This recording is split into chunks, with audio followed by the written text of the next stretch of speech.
Kerajaan Islam Samudra Pasai.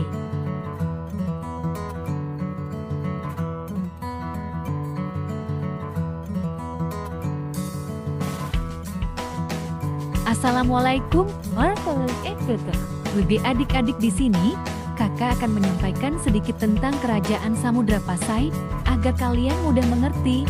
Tonton video ini dari awal hingga akhir, jangan di-skip ya selama menonton. Berdirinya Kerajaan Samudra Pasai. Kerajaan Samudra Pasai merupakan kerajaan Islam pertama kali di Nusantara.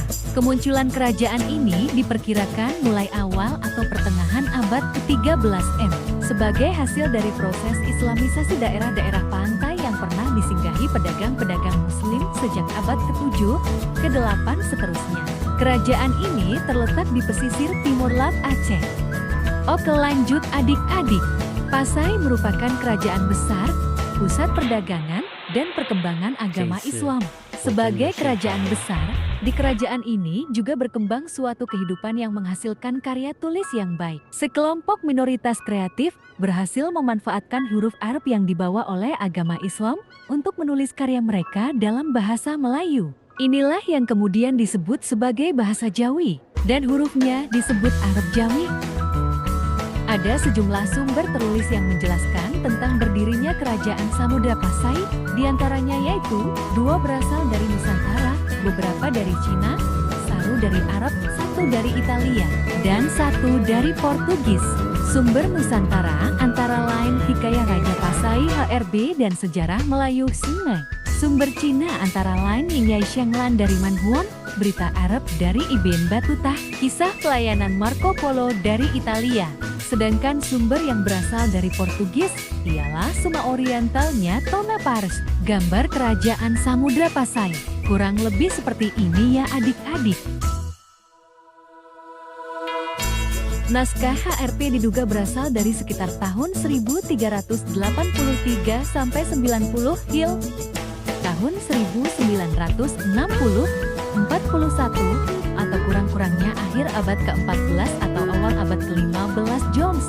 Tahun 1987, PHRP dianggap sebagai karya historiografi Melayu tradisional tertua. Namun hingga saat ini naskah yang sampai hanya 1, yaitu yang dikenal sebagai naskah Raffles Malay nomor 67 dan sekarang tersimpan di The Royal Asiatic Society, London. Raja pertama Kerajaan Samudra Pasai ialah Marasilu. Setelah naik tahta, Marasilu berganti nama dan bergelar Sultan Malik as-Salah. Masa akhir pemerintahan Sultan Malik as-Salah sampai beliau wafat pada tahun 696 Hijriah atau tahun 1297 Masehi berdasarkan cerita-cerita kunjungan negara lain. Ada perbedaan pendapat mengenai kerajaan ini. Hal ini disebabkan karena ada yang memisahkan antara nama Pasai dan Samudra.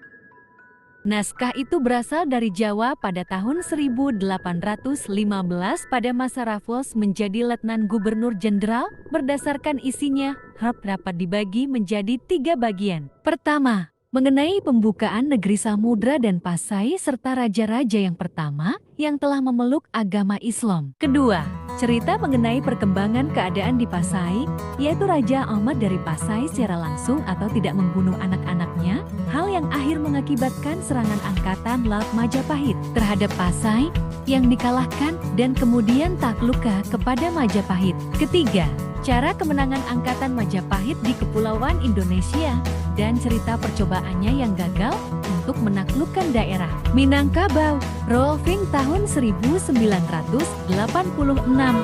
19. Kemajuan Kerajaan Pasai. Pertama, perdagangnya pada saat itu, bandara-bandara di Kerajaan Samudra Pasai menjadi pusat perdagangan internasional dan merupakan pintu masuk ke Nusantara. Hubungan baik dengan Kerajaan Malaka yang saat itu ramai sebagai pusat perdagangan dunia, membuat Kerajaan Samudra Pasai sebagai pelabuhan yang maju. Bagaimana adik-adik? Apakah kalian sampai sini sudah sedikit mengerti mengenai Kerajaan Islam Samudra Pasai? Kalau kalian sudah mengerti, mari kita lanjut lagi ke materi ya adik-adik. Kedua, pelayaran berada dekat dengan pesisir pantai. Kerajaan Samudra Pasai menjadi kerajaan ramai. Hal ini ditunjukkan juga dengan mayoritas penduduk kerajaan berprofesional sebagai nelayan.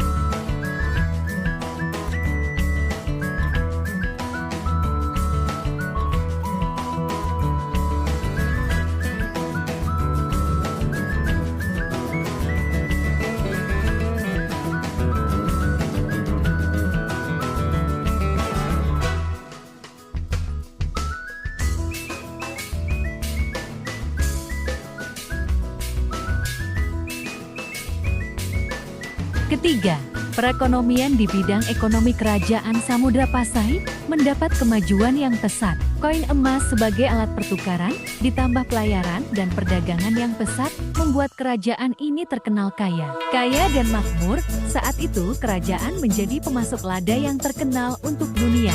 Rakyat kerajaan menanam lada dan memanennya setiap 2 kali setahun. Masyarakat juga memiliki sapi perah untuk menghasilkan susu yang dijadikan keju untuk perdagangan ke negara Eropa. Hal itulah menjadi salah satu kerajaan yang terletak di Selat Melaka menjadi makmur.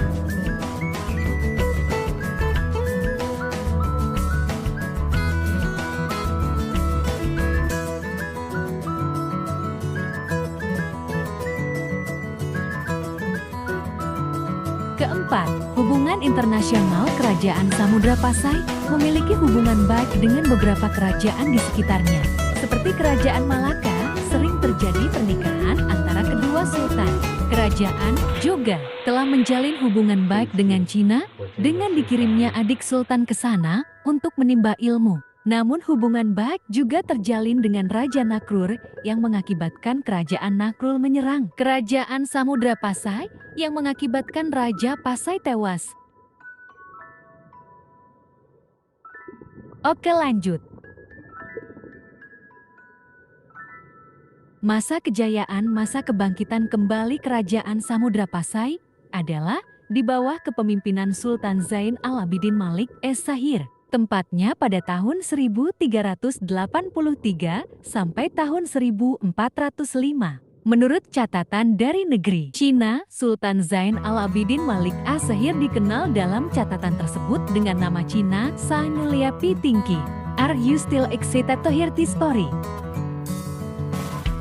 Masa keruntuhan. Keruntuhan kerajaan Samudra Pasai ini diakibatkan beberapa pengaruh internal dan eksternal.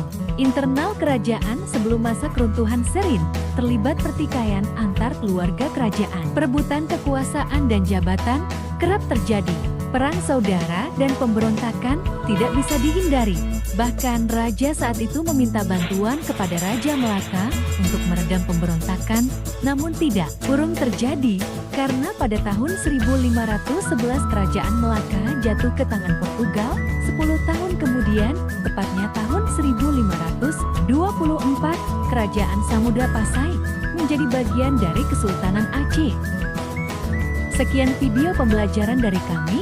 Apabila ada kesalahan tindakan ataupun ucapan, saya meminta maaf sebesar-besarnya dan memohon ampun kepada Allah SWT. Saya akhiri.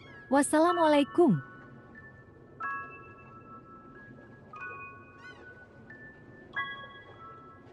Nama kelompok Rudita Wahyu Ramadan Reno Dedi, Srianto Mayang Salena Z, Delia Kurniasi Elsa Mulyani, Nur Rahmarani. Terima kasih sudah menyaksikan Bu. Walaupun masih ada kekurangan dalam video, kami meminta maaf.